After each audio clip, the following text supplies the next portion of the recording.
I don't really know how to do intros that well, but I'm gonna try anyway. Hi! My name's Psyche. I like playing 2D Mario even though I literally said in the last video that I don't like 2D Mario. The first game was kinda fun, so surely Nintendo will do something better for the next game. I repeat, surely they do something better for the next game! With the wild success of Super Mario Bros., a sequel was soon to arrive. Maybe a little too soon.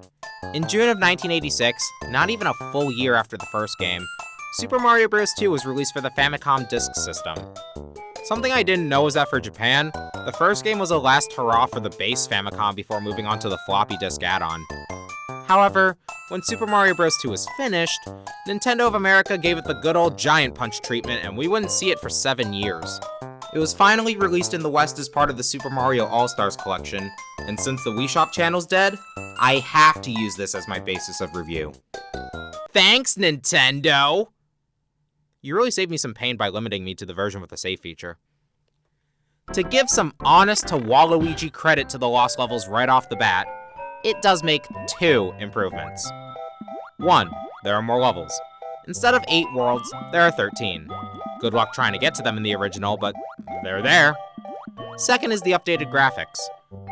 Doesn't matter in the All-Stars port, but in the 8-bit market, this game upstages the original by a bit. The ground now looks like dirt instead of blocks, the clouds have eyes, and a drop shadow is added to the text. One change that persists in both versions is that mushrooms have a darker color than before. Traitor!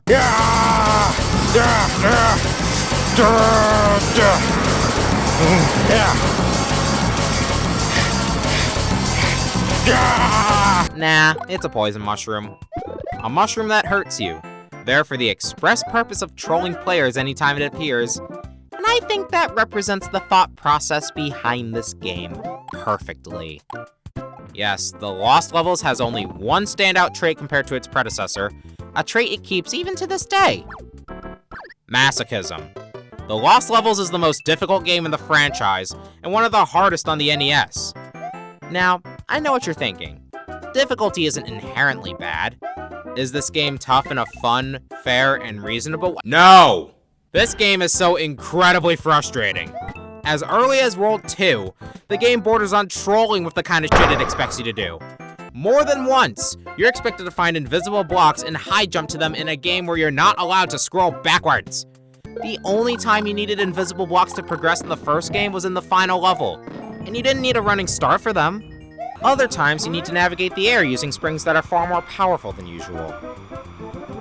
Do you see what's wrong with this picture? How do I know where I'm supposed to land? Springs were already a pain because half the time my inputs would get eaten, but now there are levels you have to exclusively navigate with them. It gets even worse when there's wind involved. Oh yes, wind. Wind that messes with your jump distance. Wind that we wouldn't see again, at least in the 2D era. There aren't any new enemies, but there are new variations. Red piranha plants move faster and come out of pipes even when you're standing next to them. Kinda weird how red would become the default after this game. Hammer Bros. They're coming towards me. They're coming towards me. Yeah, Hammer Bros that walk towards you. Good luck holding onto that fire flower, kiddies. It's funny, really. The difficulty curve last time was kneecapped if you kept your fire flower, but no such luck exists now. Admittedly, getting through later stages without dying or taking a hit was more difficult than the stages themselves, but here, I don't think it even matters. The enemy placement is just part of it. The entire level design is built to piss you off. Mario still has the exact same control from the first game, meaning weird acceleration, little midair movement, the occasional momentum overflow, and a weird quirk I didn't mention, never fitting in the right space. I was holding right. I was holding left. Warp zones are also changed for the worse. You can't stack warp zone usage to beat the game faster than Sonic R on easy mode. For one, warp zones only have one pipe in them as opposed to 3 now. Some levels have more than one to make up for this, but what's the point then? Second, some of them send you back. Third, if you do take one, you're locked out of World 9. Speaking of which, World 8-2 and 8-3. The former forces you to do a frame-perfect jump to summon a vine to take you to the end of the level. If you don't, the stage will loop. 8-3 is just 8-3 from the first game, but without a single power-up and these asshole hidden blocks that are just here to give the middle finger. Power-ups were already harder to come by in the late game of the original, but here they just get stingy. You won't find any in World 8, and the Hammer Bros will take full advantage of that. Worlds 9 and A through D, especially World D, just get weird. Some of these are the worst, most excruciating levels I've ever played in my life. Worse than Mega Man X6. Worse than Eggman Land from Sonic Unleashed. It has them all beat. C3 and C4. Not that kind. Not the drink either. Are just 7-3 and 7-4 again, but the former adds a Lakitu, while the latter uses singular blocks of terrain to suddenly make this the only level, besides 3-4 if you come in powered up, where you have to take a hit to proceed. That's not a challenge, that's unfair! Then you have levels with f***ish parts that are incredibly short and or mild otherwise. Looking at you, D1, I'd sooner get hammered than play you again. Then there's World 9. Can't access if you use a warp zone, yet all the levels are relatively easy with weird terrain and enemies. What the hell?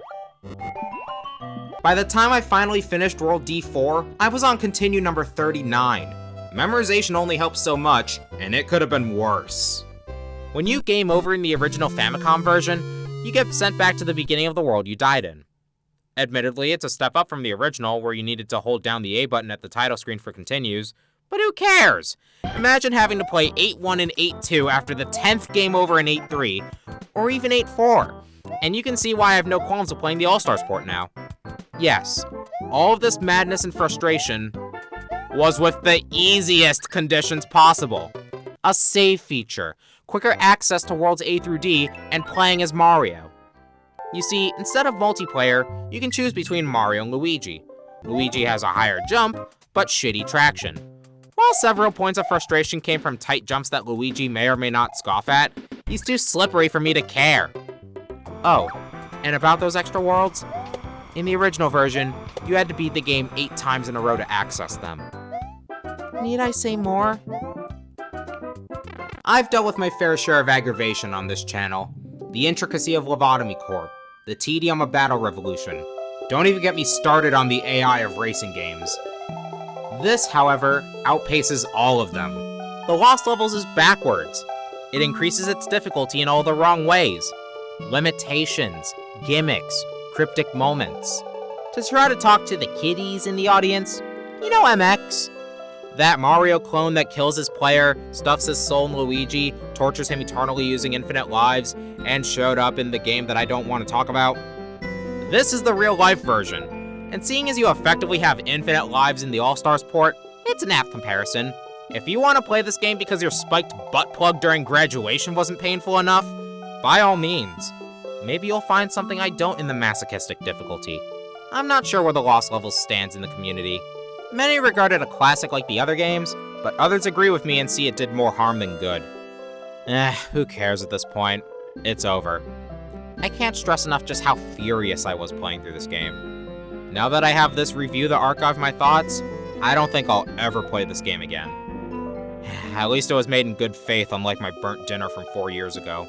Better to feel anger than to feel nothing, I'd say. Nintendo wanted to make a game for masters of the original, and they certainly achieved that with colors. At least it's only up from here. Mostly.